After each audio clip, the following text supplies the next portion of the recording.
Yeah, that's the magic of musical theater. Yeah, that is really to it, and it's so emotional and it's so direct, different than film, because it's being performed live in front of you and still so emotional, like a great movie. But this live interaction is, of course, very emotional and goes very deep into the heart, and it makes you addicted. And you want to see it again and again and have this feeling, this big emotion.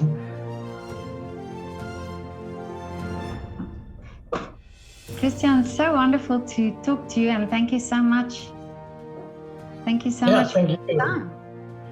Thank you for the invitation. It's wonderful. So you are a musical director.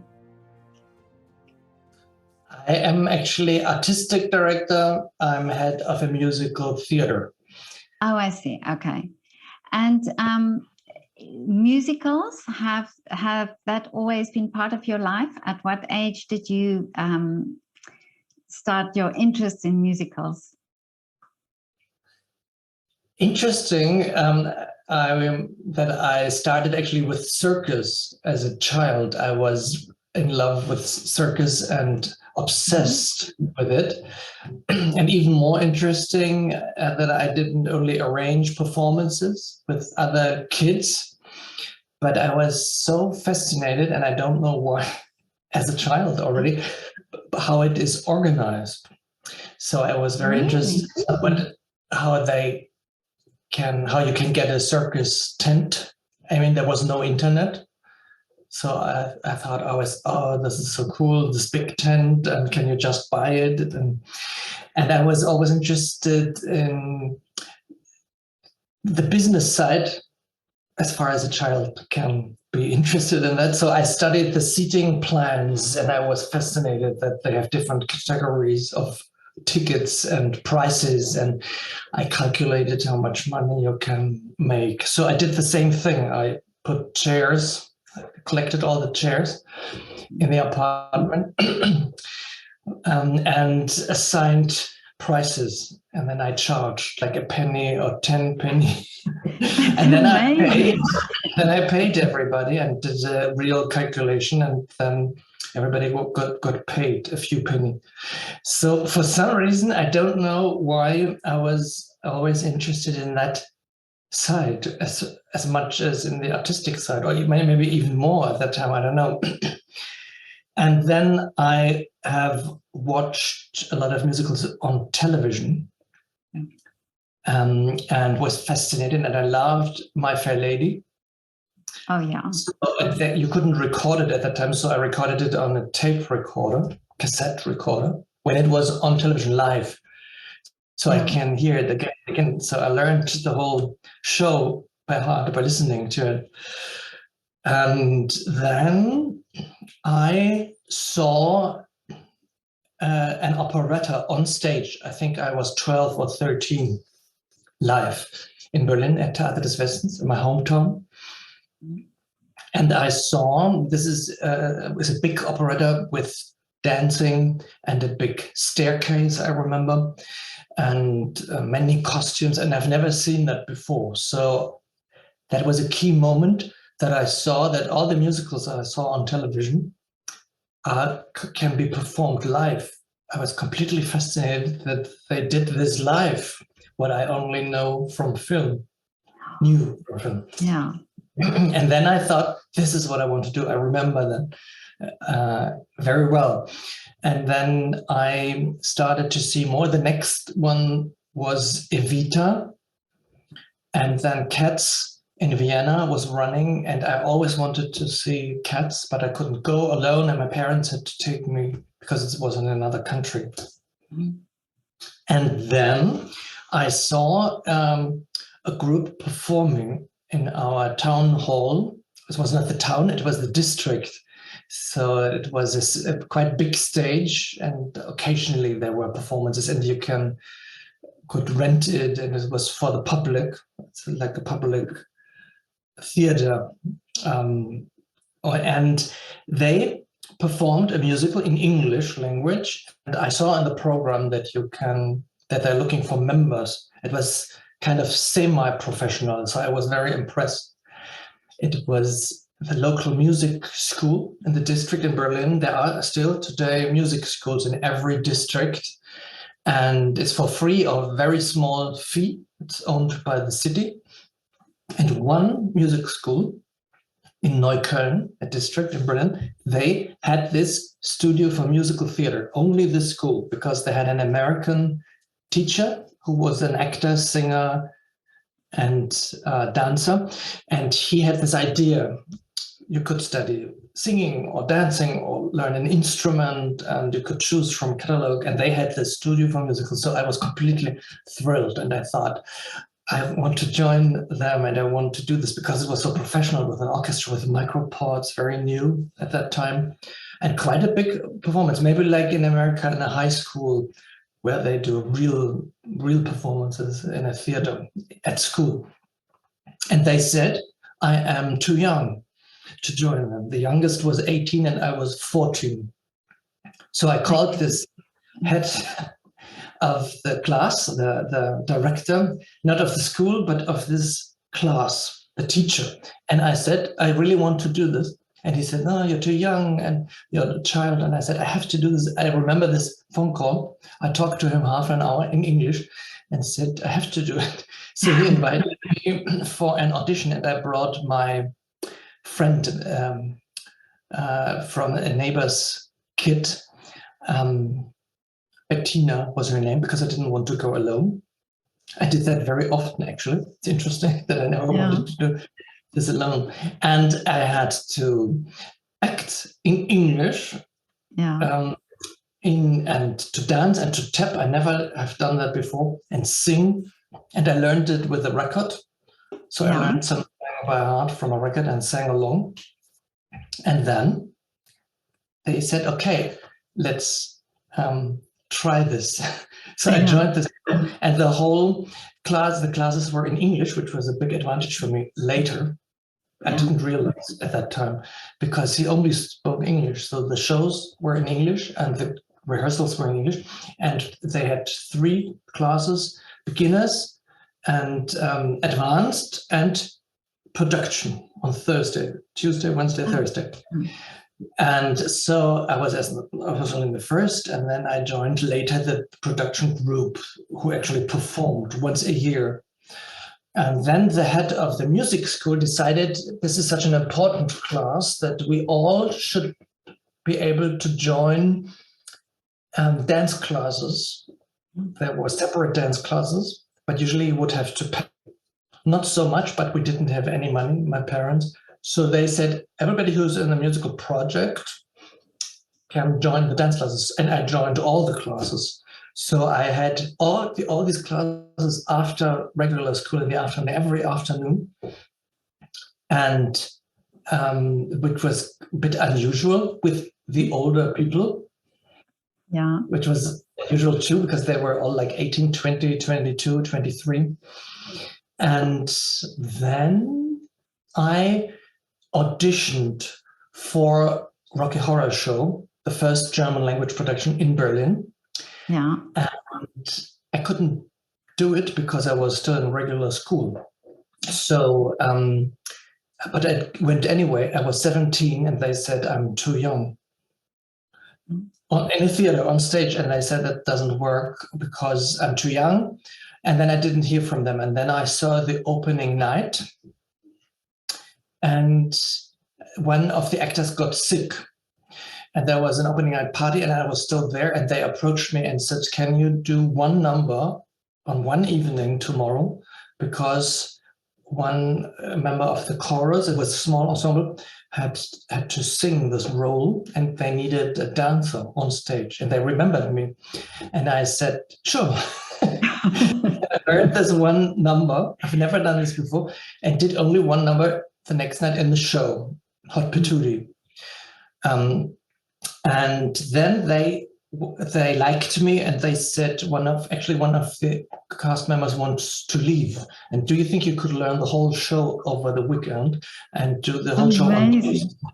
So I skipped school. I said in school I can't come, and learned Saturday, Sunday, Monday, the whole show, and then performed from Tuesday on every night. And the show was a big hit, and I was a big star in school because I was in this professional production. All a big coincidence, because I was still there when they were looking for this replacement. So I did then my school in the morning and the shows in the evening. And I skipped that I did performances with this group, and then I had to leave the group for this professional thing after 3.5 years or something, and they were very sad.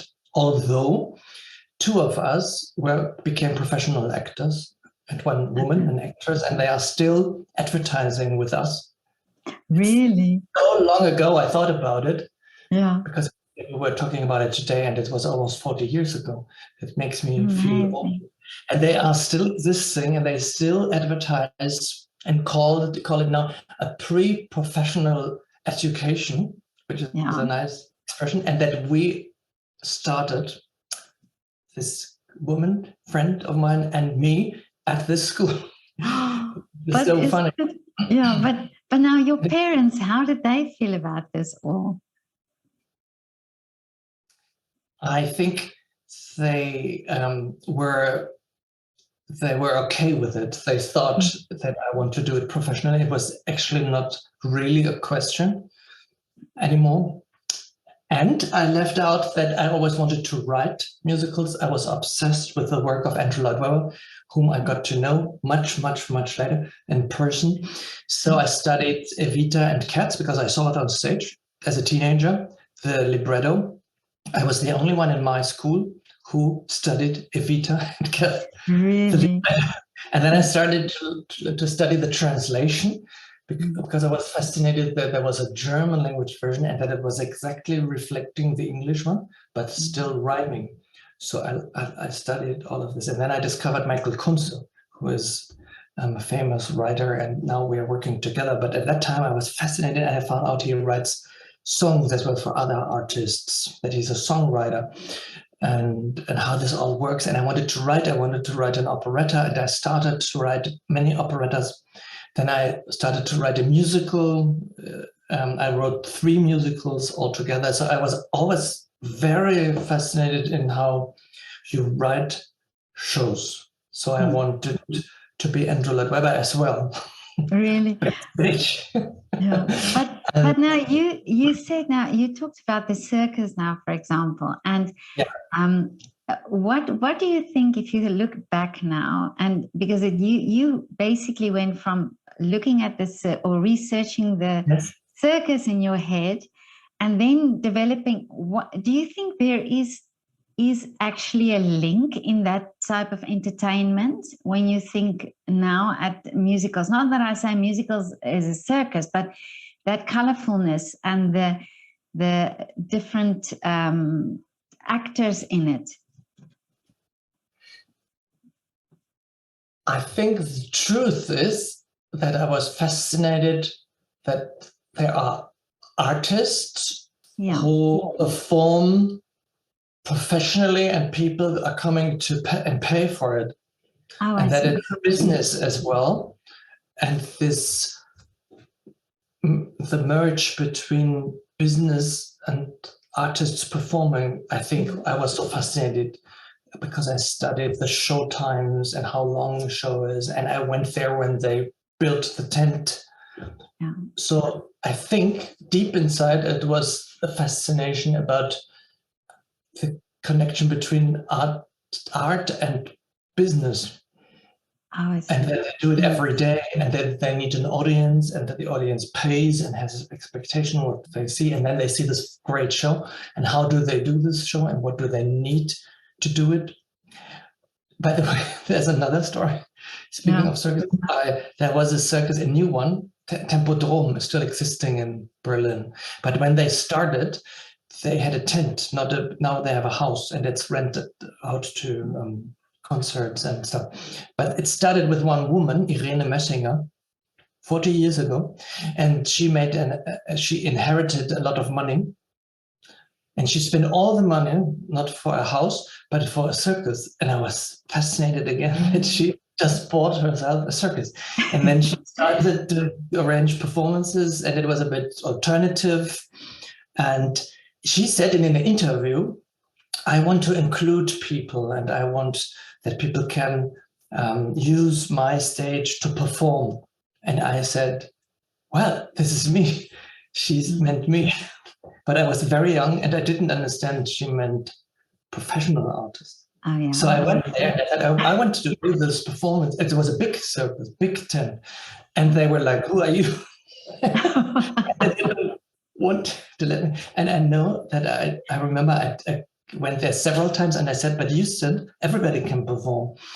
So I insisted, and then again I insisted, and went there many times, and then they let me do it. I don't know exactly how it came, but in one performance, I was performing in this big arena, something I learned that was probably not very professional because I was almost a child, and I know that the newspaper mentioned it, the performance, and I was thrilled that this was seen. It was very funny, and much later, many years later, I thought probably she didn't mean that everybody can perform. But isn't it wonderful that as a child you just think you can do everything, you know? It's so great. Well, in our business. Yeah, well, I live on the clouds, and I also think that I can do anything. So everything is possible. And then after this engagement, I decided I want to do it professionally, and then I studied in a professional school in Vienna, by the way, in our theater, because our company had a school at that time. It was the best school in the German-speaking territory. But it was closed many years ago. But it's funny that I'm back. Yeah, you're back in Vienna. In the theater, in the same theater, because I studied in the school our company had. So it's coincidence or not a coincidence. And I paid my first year with the salary I got for Rocky Horror Show because my parents couldn't afford. And then the second year I got support from the theater because I would have to leave. And I remember I applied, and the director of the school said to me, you are not experienced enough to be on a professional stage, because I did this show in Berlin. And I never forgot this sentence. It's something as a student. And there's another sentence I remembered all these years when, after the first year, I got another job in the summer here in Austria with other students, but I was a first-year student. And she said, you got the job? You, a first-year student, that's not right. And I was shocked. Yeah. Actually, I met her. Yeah. She came, we had a get-together after 30 years. And I told her. And the funny thing is, other students had the same experience. She said things like that. Like to one girl, she said, you are too heavy, you need to lose weight. And she didn't forget for 30 years. So she was confronted with a lot of lines on that night. It was a couple of years ago. It's funny how people can say things like that and you carry that with you for the rest of your life. It's because you think you did something wrong, but it wasn't my fault that I got this job. And it wasn't meant in a bad way. She wanted to be very professional, but you have to be careful what you tell. What you say. Yeah, I think. But you've mentioned now that all these years ago you saw musicals already in German language and translated. Now, for how long has that happened? That I wasn't aware that it's I thought it was just a recent thing that they translate these musicals. No, always they did that always. Really? It was always performed in German. When musicals came to Europe. And I forgot to mention that I did actually see Cats. I forced my parents to fly to Vienna with me. Really? I don't know how old I was, I think 15 or 16, and I saw the show, which we are now presenting in Vienna. So it's all a big circle. Wow, can you imagine? I mean, could you imagine that time that this would be happening to you now? Yes, probably. Not really in detail, and I didn't plan it precisely. That's another interesting thing, because I was an actor and then a director. I didn't really plan this on purpose, but somehow I felt this is what I want to do, and then I wanted to be more backstage, and then I got interested in producing. It just happened naturally. I didn't actually really plan it. But when I was 14, I wanted to do a stage version of Mary Poppins. And I wrote a letter, there was no email, to Disney in Hollywood and said, look, I have this idea and you have to give the rights to me. It's interesting that I knew I need the rights. And I got an answer 6 weeks later. I still have the letter that they cannot give approval for my project. Really? Well, they wrote back. Yes, I still have it. It's a letter with a Mickey Mouse on it. It came from America, from Los Angeles. So I was very, very sad, and I didn't really understand why they didn't give me the rights. But then we did Mary Poppins in Vienna a couple of years. Oh, you did? So I did it anyway. Yeah. 30 years later. I thought it's a good idea, but I couldn't understand why they wouldn't let me do it. Yeah.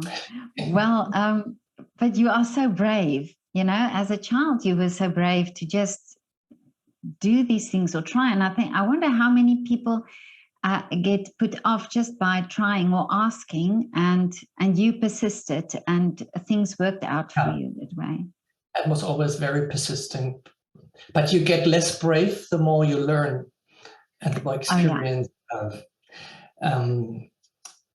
Same with my musicals, the musicals I wrote, that you always think, and I can understand young writers because I get sent musicals from beginners, and I can understand how they feel. You always think your show has to be produced, and this is how I was. I sent it everywhere, and you get obsessed with it, and you think they have to do it, they have to do it. And then later I somehow stopped composing, not writing, but composing, because I thought I'm not good enough, because I didn't pursue it, and now I'm not professional enough. That's interesting, because I learned more, and I said, okay, now after such a long break, I can't really pretend I'm a composer. And still today, I think sometimes maybe I should start again, and maybe I can do it. Yeah, because I mean, if it's inside you and you have all this experience now, I mean, you know now what is the success of a musical. So you should do that, definitely. I mean, honestly, just with your imagination, how you got into this industry, I'm sure you have the story to tell that everybody will come and see. My own story, that would be funny.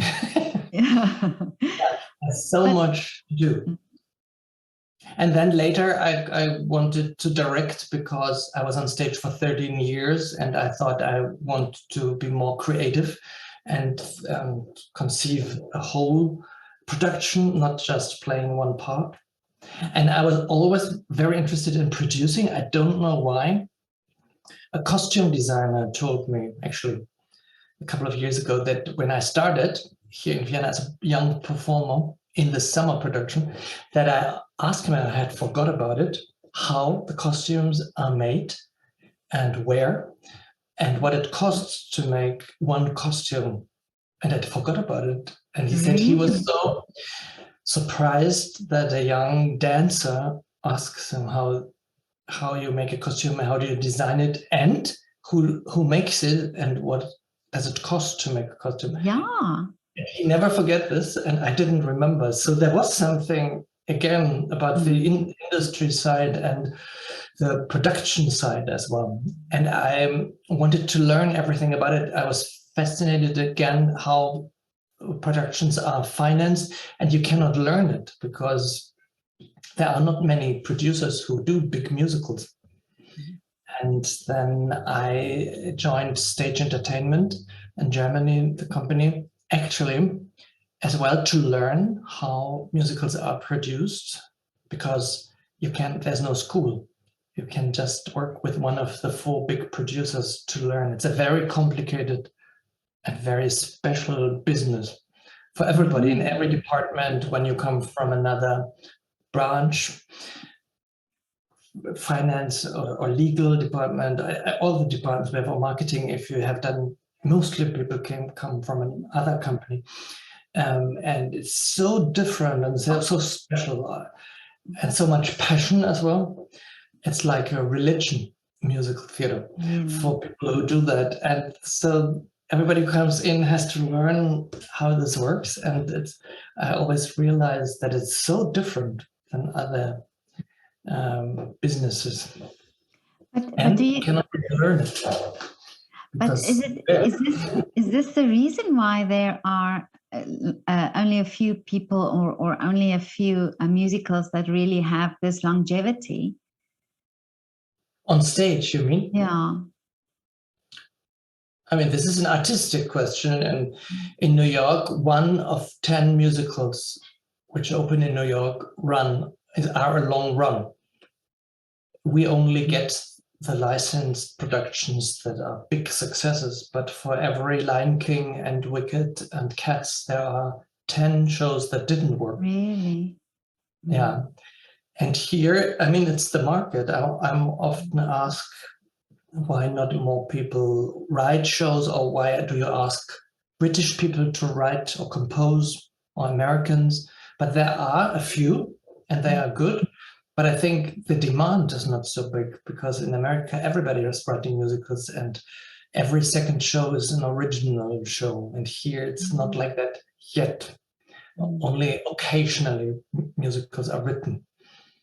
Yeah, so more than 20 years ago, and good people, and there's more experience. But I think if you would need every year 20, 30 big musicals to be written for Broadway, then we would have more writers who work in this industry. Because we do have more screenwriters. There are many, many, which is similar as a book writer for stage musical, because there's the demand. Television, movies, and Netflix, and they're all producing, and they need writers. So there are many writers because you need them. But if you want to write a musical, you have to look with magnifying glasses, as we say in Germany, because there are only 4 or 5 who did write a big musical, Germans or Austrians, because there are not so many opportunities to get it produced and make money with it. And like you say, it's also the cost probably to put up such a production.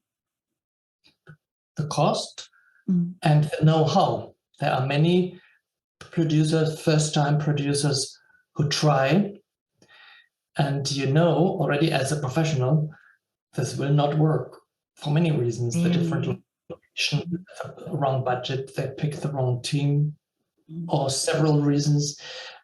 It's such a hard business and complicated. I wouldn't say that we do everything right, but you can see when somebody tries to stage his or her own musical, or a touring production who do rock concerts, try to put on a music, because I worked as well as a consultant, and I know when you start to explain how this is done, this is a completely different business than a concert. That you need a cast and second and third cast to replace people when they get sick, and how you develop a show, that you need to workshop it, and how that you cannot just write it and put it on stage. And so it's a completely different industry. And there are not so many who have done it and know how to produce or develop or write a musical, or to get a license. You cannot just buy a license. That's another interesting thing, that people think, if I would run this theater, I would do this show or that show. But you need to know the people, and they wouldn't give you the show if they don't know you and trust you, and because it's like their baby. Oh, yeah. So it's not just the money. They want to know who is putting it on and do you know how to put on a musical. So you cannot just buy a license. For example, if somebody says, I would love to do Cats in my theater, you wouldn't get it easily. You would have to prove whether that you can produce it correctly and with high class. And it's not so easy. It's not just paying the bill, the money, the fee. But now also I take, for example, the production of Cats that's here. I know some of the dancers that came were also involved in Cats in London.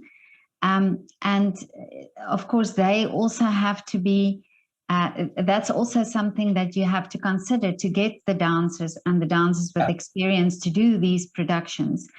Tell me about Miss Saigon, because that I saw the premiere. I wasn't there, but I saw on social media such a fantastic production that you did there. Yeah, thank you. It's huge. It's a very special. Miss Saigon is one of the most successful musicals ever of all time. It's not so easy to produce because you need the American characters and the Asian characters, and it's all authentic. So you have to look for people who can do it. And it's a very big company. It was very successful. It has been shown in 32 countries so far and translated in many, many languages and won many awards. And we are presenting the new production, which was recently conceived in London and presented as well in New York in a separate production, and in Tokyo, and now in Vienna, which is a little bit updated and modernized. Yeah, it is still a masterpiece, beautiful music, and it's one of the big four, as they say, with Phantom Cats, Phantom of the Opera, Cats, and Les Miserables, which kind of started the musical boom in Europe. In America, it was earlier, of course, but the boom of long-run shows that were established here in the 80s and 90s. And if you see the show, you know why it is still around. It's just a masterpiece, and it's so impressive. Yeah, you have to find the right people. We had 1,800 applications. Wow. And we did auditions for months in several countries, and a lot of auditions, not just one day. You have to do like 14, 15, 18 days in different countries. Like you see 80 to 100 people a day, and in the evening you have 2 who might be doing the show later, possibly. And we go to London, to Amsterdam, to Germany, Hamburg, Essen, because it's near Holland. They have great performance as well. And that's science, how to find these people. And then you look at around about 300 to 400. Actually, look, you have to select, you cannot see everybody. And you can select with a lot of experience who is not experienced enough to do a show like that. So you don't invite this person because you only have certain slots, because you have to pay the studio, the piano player. And then you look at 300 to 400, and then you come back home with around 50 to maximum 100 in the callback. Sometimes 3 rounds. The second round would be a workshop, but we tend now to do 2 rounds so they don't have to travel so often. They will split a workshop situation, and then in the afternoon, the final decision. And then you have for each part 3, 4, 5 candidates, but you have to make sure they all come and how they travel, and that they are not tired when they come, and they have to learn all the material, and they know that they might not get the job. It's very hard for them. And I always appreciate so much that they learn all these scenes and songs, knowing they might not end up with the part. And then there's the so-called final audition, when you have these last 50 people, and then you decide who will be in the cast. And sometimes it's a big puzzle because you need to have second cast, third cast. So almost everybody in the in the group is as well a leading role. Really? And that's very hard to find. You have to find people who can dance in the group and then next day play the leading role. And usually people who can play the leading role don't want to be in the group, or they cannot dance in the group because they don't have the ability. So that's always very hard to find, and they make a lot of money. People who can take on the lead and are dancing in the group and can do that and can tap and dance and sing, and they are okay with this position to be the second. So it's a big puzzle, and then you have certain slots, and then you have more people you like but not positions, and then usually there are just a few who are only dancing. They are then the hottest and strongest dancers, and they don't have to have a role. That's the most difficult ticket in a show, that you are not covering what we call covering the lead, but only because you are such a great dancer. And sometimes they are disappointed because they wanted to play a part, but actually it's even more a compliment that you got in and are not a second cast. And then in the end, it's about looks. They have to look differently, height. So if a few are tall, then you need smaller ones. And then people fall off the table in the end. And they did everything great, but they look too much like this other person. Or this person on this position has to be a soprano. And if your favorite second cast of a leading role is not a soprano, she cannot be on that spot because this has to be a soprano. So maybe the one who was not the first choice ends up with a part because they tick all the boxes. It's very hard sometimes for the people who did everything right and still didn't get it. Or you have 5 great male dancers in 4 spots. One is out. Or sometimes they are in for like half an hour on the table and then they get out, and I think, oh, there he goes or she goes, almost in. Of course, they don't know that later, but then I realize how hard this is. They fight their way through and then they don't make it because there are others who are a little bit taller or a little bit older, or this person looks slightly too young for this character, and that's very hard. But now you've been on the other side. Do you you say now if you feel it, you feel that when you don't take them, that you can understand how they are taking it. We can understand that, and my team understands it, and that's why they like to audition for us, because you really have to appreciate their talent and always reassure that it was not the talent but other reasons, and to motivate them so they would apply for the next show as well. And we treat them always very well, and we try to be very respectful, so they like to work for us, because in the next show maybe you need this person, and then you are on the other side again and ask them to come in. And now these dancers also, they have to dance every night because the shows are on every night. Every night except Monday. Yeah. And in Germany, they don't have a break in summer, so they can take vacation. We have a big summer break, so we don't give vacation. In that sense, you can take single days off if it works out. But we don't have to give like 1, 2, 3 weeks like in Germany, because we don't perform in summer. They do every night, almost, It depends. Of course, when somebody gets sick, then a replacement goes on, and you have people outside who are not in the show.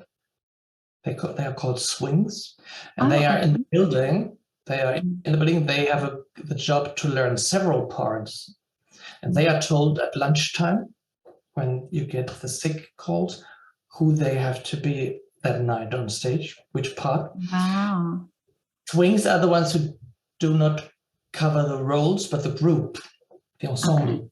For the leading roles, it's called cover or understudy. And the swings have a difficult job. They learn like 5, 6, 7 positions. And you have to like that. I was a swing once in my life. I didn't like it. I hated it. And I didn't know who I was at night. And then I got very nervous because maybe you didn't do the part for 2, 3, 4 weeks. And something is a challenge. I thought it was only stressful. I like to be the same person every night on stage. But they have to be very skilled, because sometimes on short notice, sometimes you come into the theater and somebody says, I cannot go on, I feel sick, like 10 minutes before the show. So they have to jump and literally, or even during the show, very rarely, but that happens, that somebody got injured on stage and then you replace them during the running show. And if somebody says, I don't feel well, this person already gets into makeup, just in case it happens. And then you identify a moment, a scene, when you can switch them. And otherwise they would be just cut. And there are cut shows as well, that's another term. If you are running out of swings, because they might get sick. And cut show means you have less people on stage than the original company had. And there's a cut show schedule. It's a chart, and for every part, it's identified after opening night what this person, only ensemble, in the ensemble, has to do. Like you have the man 1, they have often numbers, which is horrible actually, but in some shows, you have 1 or M2, M3 or F1, female 1. And then you identify if this person is not there, what has to be done. Like this person is lifting somebody else, or catching something, or takes a prop off stage, or takes a prop on stage. Or it's a very significant moment in the show that has to be there because the audience would miss it. And other moments you can cut without being missed.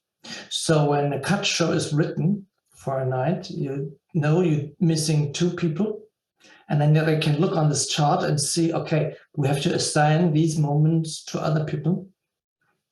That I liked to do. That's fun. If you do a show every night.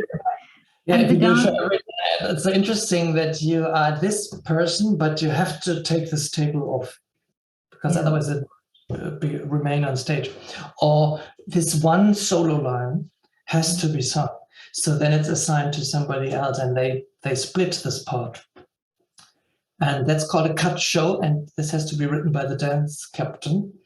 So there are roles that are difficult to cut because they do so many things that are very important, or some do less things that you would notice. Then you just assign 3 or 4 moments to others. And do you announce that to the audience? That it's a cut show? They have a cast list outside. You have to do that, by the way, legally, because the artist has a right to be announced. So on the door, there is a list who is on that night. But it's routine. Some are very interested in it, and some don't even notice that somebody else was on stage. Oh, because really? they look similar, which is terrible, of course, for the actor. But the interesting things as a producer, you want the person to look like the other. I think it's casting when you have really people who are a little bit similar. I love that, just for me, for myself, that sometimes it doesn't work so well. But because actors want to be individuals and they want not to look like somebody else, but as a producer, you want another person who is very similar. So when they switch roles, the audience think they see the same show, which is from an artistic point of view probably terrible. But if I believe very much in that, and I love that there is always a person who is a little bit similar. But if you have a tall blonde guy and a very small brown hair, I would say it doesn't really fit as the replacement, because it has to be as close as possible as a type. Very difficult for an actor to understand, because an actor would say, I can play anything because I have a good education. And what you have, you are a type, and very only a few understand them.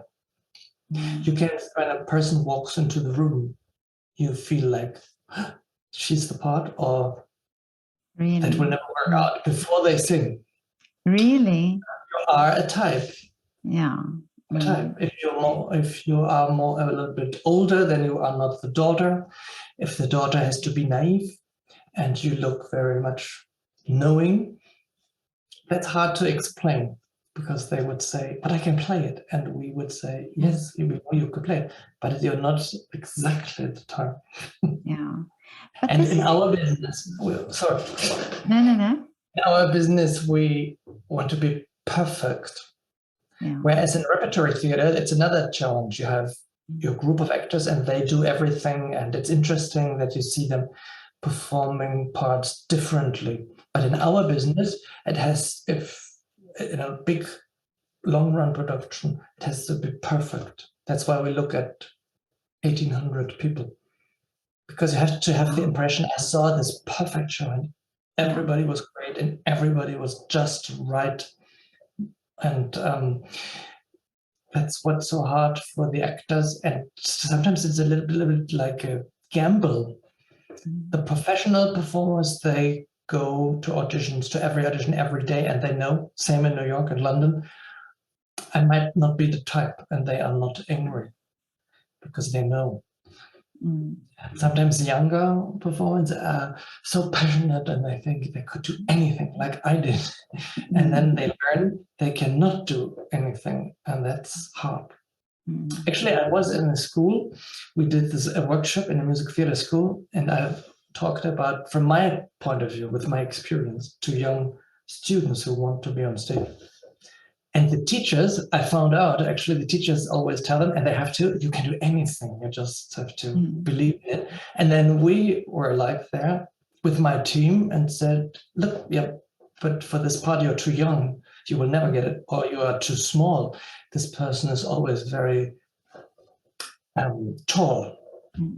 And they were like crying and said, but I always wanted to play this part. And this is the hard fact, and you are not being told in school, because they have to have their motivation and their dreams. Yeah.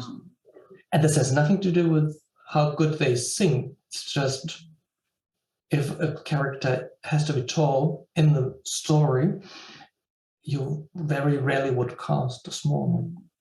But as a teacher, you would, of course, see it differently. Yeah, but if you look now at your when it was the premiere of Miss Saigon, did you know you made the right decisions when you did the casting? Do you get that feeling where you just think, okay, yes, that was right? I actually get this feeling always on the first day of rehearsal. Really? Because you cast them separately, each time you cast one or two people, and then you never see them together in a room until the first day of rehearsal. And I always think, yes, we pick the right people. It's just perfect. And sometimes I tell them and I say, today I realized we made the right choices and you are so perfectly well casted, and they don't really understand. They are always like, what's he talking about? Feeling that after all these months, you see them together as a group and think, yes, right, they fit, they're perfect.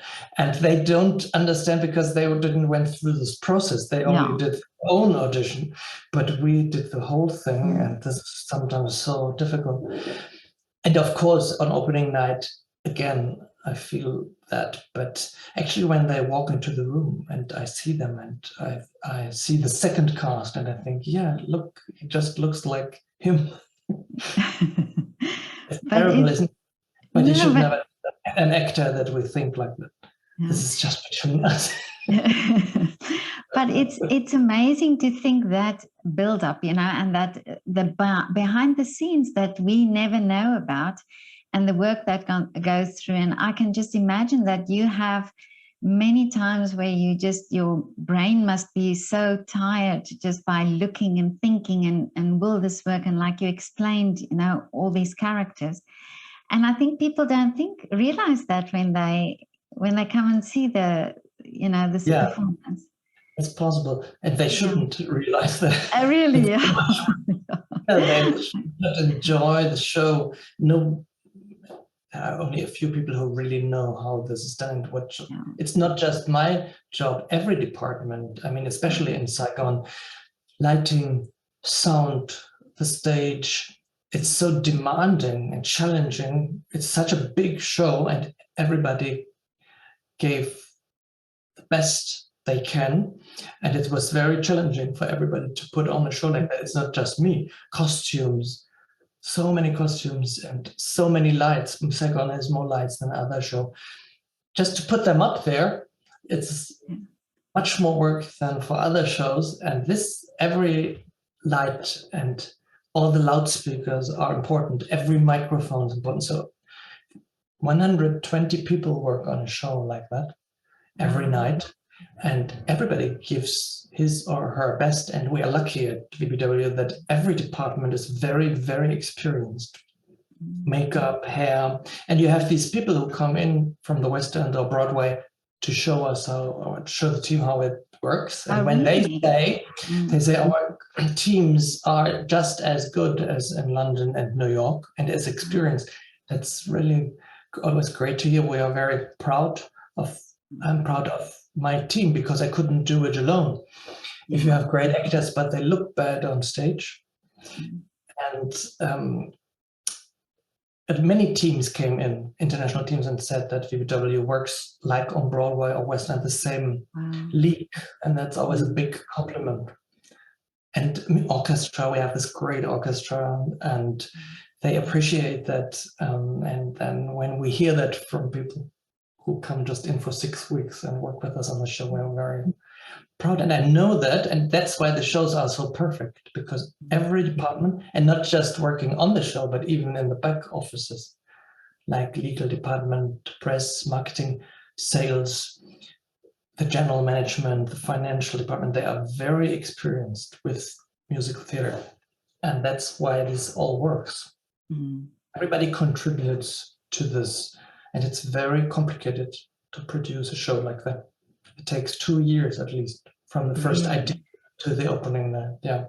Rehearsals, 8 weeks, but the rest is preparation, finding the right people. But 8 weeks is not 8 weeks is not very long for rehearsals. I mean, it's amazing how they do it. Actually, the real rehearsal time is about 6 weeks, and then you have previews.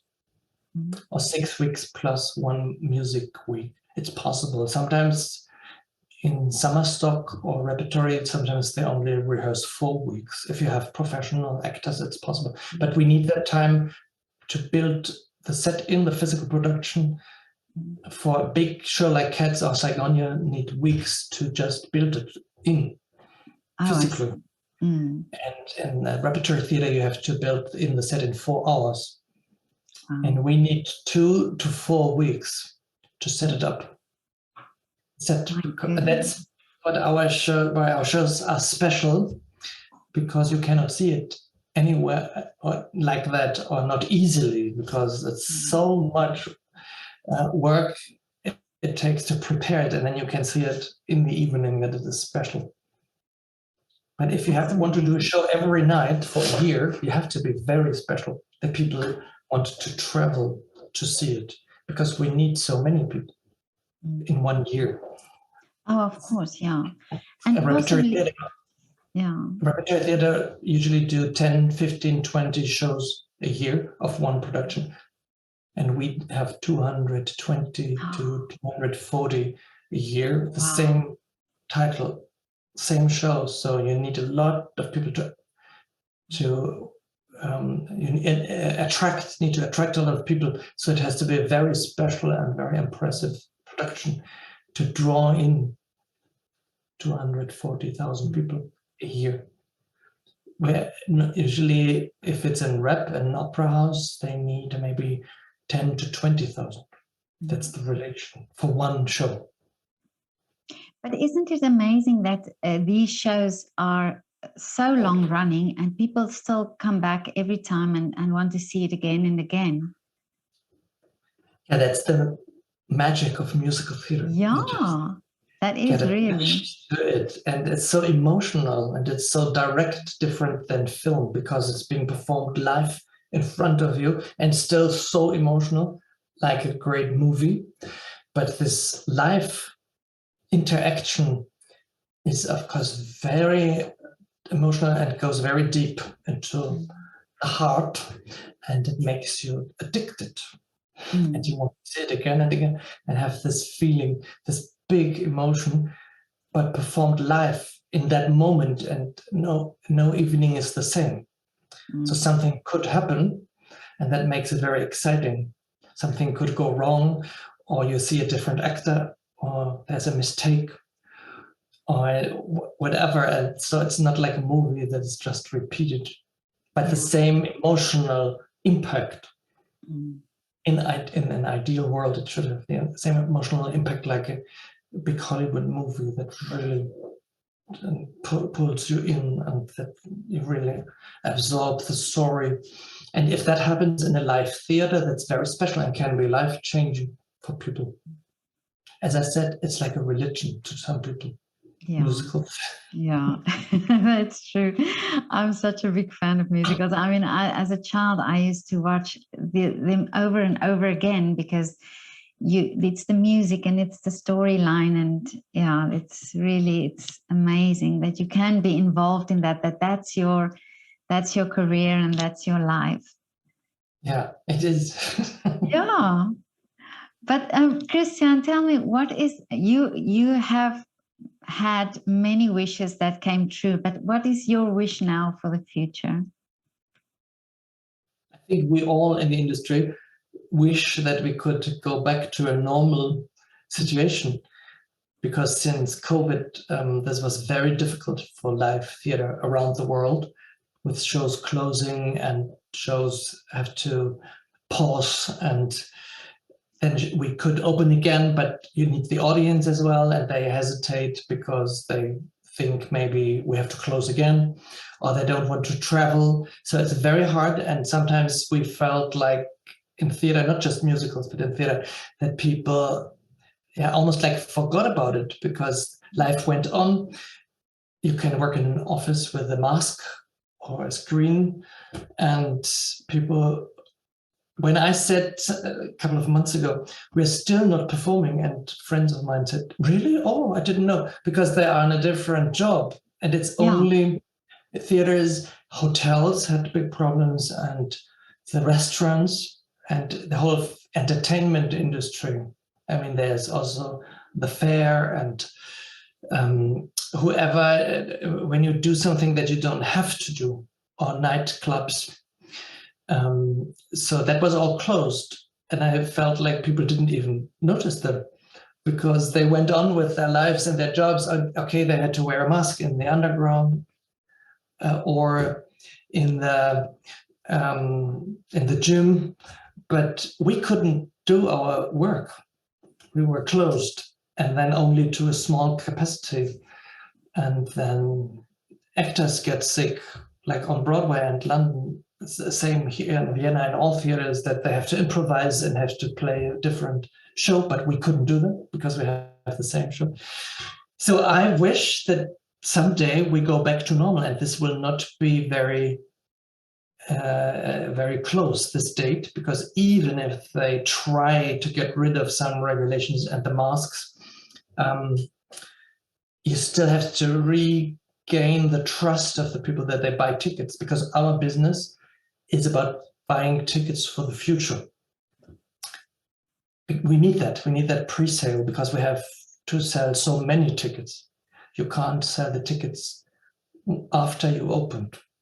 Oh, yeah. So that has something to do with trust that the show will happen and is not cancelled, delayed, postponed, or maybe that week is closed. And I'm sure we will be able to do a normal run of performances soon, but we need the people as well to believe. When I buy a ticket in 3 months and take a train and have to get a hotel room, that they will want to take this risk. And this will take very long, I think, not just a couple of weeks. It will be years. that I hope someday it will be like it was for us as well. And that's very difficult because events and many people in one room is still top of the list. More risky situations. Well, you've touched on something very interesting, because this is actually what drove my project. That's why I'm doing these interviews. Well, this is my idea, that I want to have artists speak about things and speak about, like you've spoken now, about what goes on behind the scenes in your production, and it's important that we realize that. I mean, I want to mention that we work for a company which is owned by the city of Vienna, and we were employed all, and we were very lucky. There are many freelancers who couldn't work at all. They just, every job was canceled and they didn't make any money, and it was even more horrifying for them because there was just nothing happening and they had nothing to do. For a year or longer. So we were lucky in a way that we were at least in a theater which was supported, and we didn't just end up with no job. So for them, it's even harder. But it was a big realization in the industry as well. In the beginning, when they said the shops have to open, and oh my God, and they realized that some people are not even interested in theater. So this whole discussion started about relevance, and that was a shock to many people, that in that time of emergency when we didn't know so much about COVID, and they said, close the theaters, they are dangerous, and it seemed to be no problem. That was the feeling artists had, and that was a shock, because for artists, this is the most important thing. Yeah. And they said, the shops need to open the shops, and we need to buy our clothes, and we need to go back to work in our office. And we said, what about theater? And we realized that we learned in that sense that we are part of the entertainment area legally. Another big shock, which is actually true, but just legally, everything that's not essential. So that was a big discussion. Is theater essential? Of course it is for the soul. But in an emergency, they said, we need food, we need this, clothes. And theater was very low on the list. And that was a shock to many artists to realize that when there's really a danger, people don't care. They want food. Yeah. Food for soul as well. That's what many people said. So in a good way, it made everybody realize then, when it was closed for months, that it's not so great not to have things. And they came back and they said, oh, I missed this so much. So that was a good thing. But I remember at the beginning, when the lockdown came, everybody said, but we have to perform. And everybody said, that's not now important now. Yeah. So that was difficult for the actors to realize people have other things on their mind. But it was good to feel that they want to go back and that they miss theater. Well, I spoke to a lot of artists over the world during lockdown as well, like this in Zoom interviews, and I've asked them all, do you think, and this was still in midst of lockdown, then I would ask, do you think the audiences will come back? Would they be eager to come back? And the majority of artists said, yes, the people will come back and they would miss it and they would want it and so on. And they were actually right, because I think in many circumstances, it did happen, where people say, oh, the audience was back and it was just so amazing and they were just so happy. And I think you're right. I think people later on started thinking, this is something for the soul. It is also needed. Yeah. But Christian, now just one last thing, please. Would you like to make a shout out for one of your favorite coffee places or restaurants in the area? That's difficult because we couldn't go for 1.5 years. But where do you now go normally? I mean, restaurants, I love the Dough & Co., which is quite a fancy restaurant. If I want to go to a fancy restaurant, I love this, but I like to go to other places too. Coffee, I don't do that so much, actually, I have to say, because I have never had time. And I was, before COVID, always traveling, and I very rarely just go to a restaurant. Just for coffee. Yeah. In Salzburg, I love the Sacher Hotel, another fancy place. See, I only go. Oh, really? Okay, yeah. I like cocktail bars as well. I do that. American cocktails, I like that a lot. But I couldn't say one coffee place. It's interesting, isn't it? Where I always have my coffee. But where do you have your cocktails? Where's your favorite cocktail bar in Vienna? I like to go into the hotels. There's a great one in the Ritz-Carlton Hotel. There are a few rooftop bars that are very interesting, like in the 25 Hours Hotel. On top, the hotels have mostly the very good bars. There's one bar called Joseph. That's a really secret tip in the city center. They are quite small, but very special. They invent every cocktail. They have won awards as well. So really? It's so special because you never get the normal version. It's like a real cocktail bar that you only get these cocktails there. Oh, I see. Okay. I will write their website on the link. Yeah.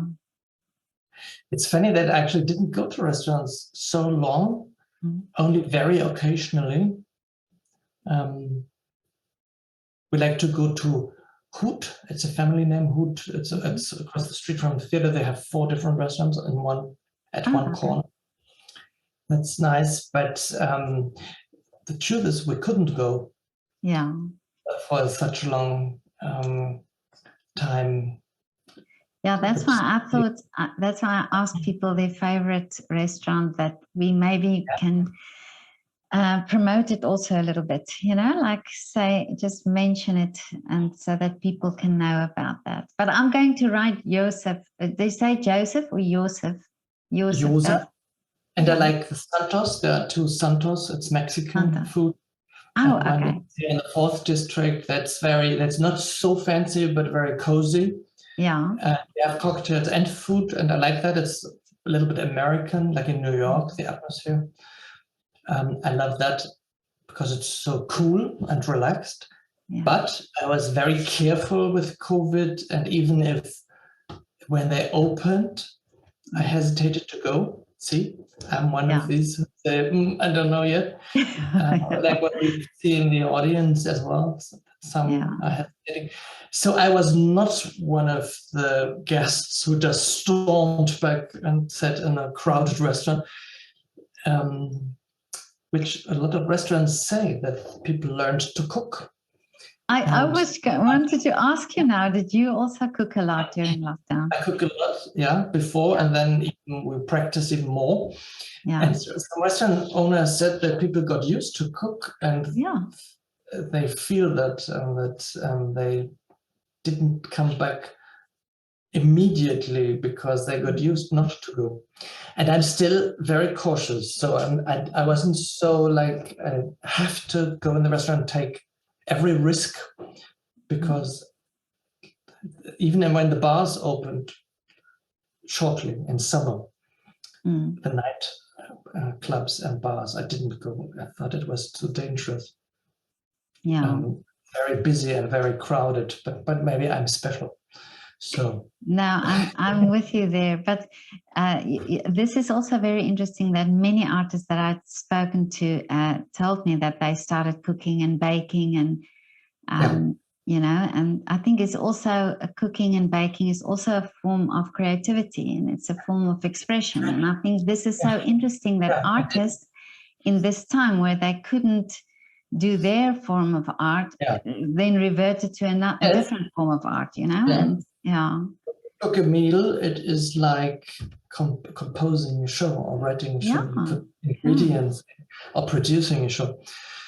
We cooked always a lot, but then we were more at home, and we I would say practiced more or tried more difficult stuff, like baking bread or baking something more complicated, which wasn't so complicated than when you learn it, but you never have the time to try something more fancy. And of course, there was this booming of delivery service, which in the US was since 20 years. You can deliver everything to your door. And I love that. That's something that will remain, I think. Yeah. I have no car and I don't drive. Yeah. So for me, this is like heaven, that I can order everything, heavy stuff, and I don't have to go out and carry it. Yeah, well, I would do that all the time. I love that. Yeah, well, I actually ordered gelato over the lockdown time. I'm embarrassed to say that, but you could order gelato, and it came to the house, and it was frozen. Nice. I thought never in my life would I do something like that, but it was available, and I did it. Yeah, just for fun. I always ordered food as well. We were familiar, but not grocery shopping. Oh, yeah. And usually you could do it, but you have to have a slot, and it's by the end of the week or only next week, and you had to wait 4 hours because you didn't know when they come. But now the new service comes the same day, and they tell you exactly when they come. Oh, okay. So that's cool. Yeah. They were positives. Yeah, I think so. That some businesses boomed and it goes faster. I mean, like we talk now online, I think this will remain. I love that because we couldn't travel. That was a big deal because I always traveled many months a year around the world, and suddenly no traveling. Yeah. And it's different. And in a way, it was nice to be more at home as well for a change. And I like this online conference. In the beginning, we were like, oh, this is awkward. But now I love that because I talk to so many creatives around the world, and we are writing a show, but one is in London or in New York or both. And you can see the people, or if you just want to talk to somebody about a project you haven't seen for a year or two, that you can see each other immediately. Yeah. And we do that all the time. And I think this will remain. And these business meetings, when you negotiated a contract or something, and you flew to London or even New York just for a meeting. Okay, New York, we had more meetings, but let's say within Europe, London, Amsterdam, Germany, Zurich, we would go there for a big important meeting in person because nobody would do it online. But I think this might remain, that some meetings can be done easily online, not every meeting, but so you save a lot of time and money because we're not used to it, how this feels. And I think unless it is something with many people or very, very important, you wouldn't go maybe for the one-day trips we used to do. Yeah, I think it's a great way to connect. I mean, I've connected with people from China to America to all over the world now. So for me, it's wonderful, and you can. It's people that I otherwise would never have been able to talk to because and get opinions from. So I think it's wonderful. But especially in our business, when we develop a show, for example, you want to work with this creative or a designer, and it would take much more time because usually you would do the initial meeting with live, maybe in London. Oh, yeah. And then a director comes on board, and then the director has to talk to this designer. And you would say, of course, in person. So you need 3, 4, 5, 6 weeks to arrange this meeting in person. So, and now we can do everything in 1 week. And of course, you need Amazing. to meet in person at one point. Or writing a show, you can talk to the writers in different cities more often, and you see them. Usually, it would take much more time to write a show because you need to wait when everybody's available to fly, and you need a hotel, and then you do these work sessions and need a room.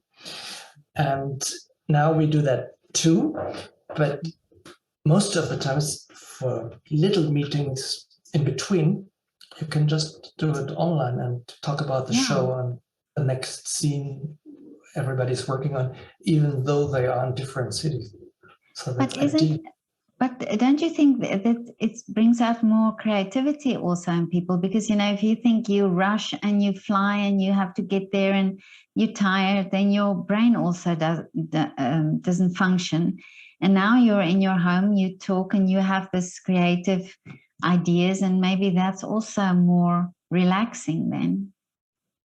I wouldn't say that this is more creative. Usually artists want to talk in person and feel the energy. Oh, I see. Okay. But as a producer, this saves so much time for me. And when you assemble a creative team, everybody needs to meet, and just the logistic. This person is in a production, this person is in New York, this person is in London, the other person is in Vienna. It would take forever to introduce everybody and to have this initial meeting. And now we can do it easily, at least in the beginning, and say, well, let's talk tomorrow. Yeah.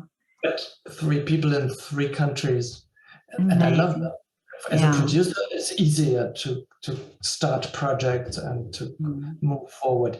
But for a real creative session, every artist would say, I want to work with you in the room. Oh, okay. As a producer, I think, okay, complicated, flying, expensive, hotel, where do we do it? Probably this person doesn't have time, or this person is in rehearsal and then you fly there and they only have an hour. So for me, that saves a lot of time. Of course, you cannot do whole production online, but the little steps are, and it's nicer to see each other. Yeah. When I give a feedback, I would do it in writing. For example, when I read a script and give notes to a writer when we work on a new show, or on the telephone, at most on the telephone. But to see each other, I like that, because usually you only see each other once a year. And everybody's works just exchanging emails. Yeah. Well, Christian, this has been so wonderful to talk to you. Thank you so much for your time. You have an amazing story. I just love that you were fascinated with the circus. I think this is amazing. Maybe that's the start of my book. We write together now. Yes. Oh, definitely. And you have to write a musical. About me, nobody said this to me ever. Oh, no, you have to. You've got such a great story, and I can just imagine. Now, I would definitely think that's a musical. I can make myself look better in the script. Well, you're already so impressive. I think it's amazing that you have this courage and that you have this confidence, to pursue and to not take no for an answer. It's wonderful. Yeah. Yeah, I still have this. That's great. Well, thank you so much. It was very nice talking to you. Thank you. No, it was really such a privilege, and I'm very happy for your time that you gave me your time. Have a wonderful afternoon and all the best with Miss Saigon. I'll try and get a ticket so that I can come and see, because I read about it and it looks amazing. Thank you. Thank you. Thank you, Christian. Bye.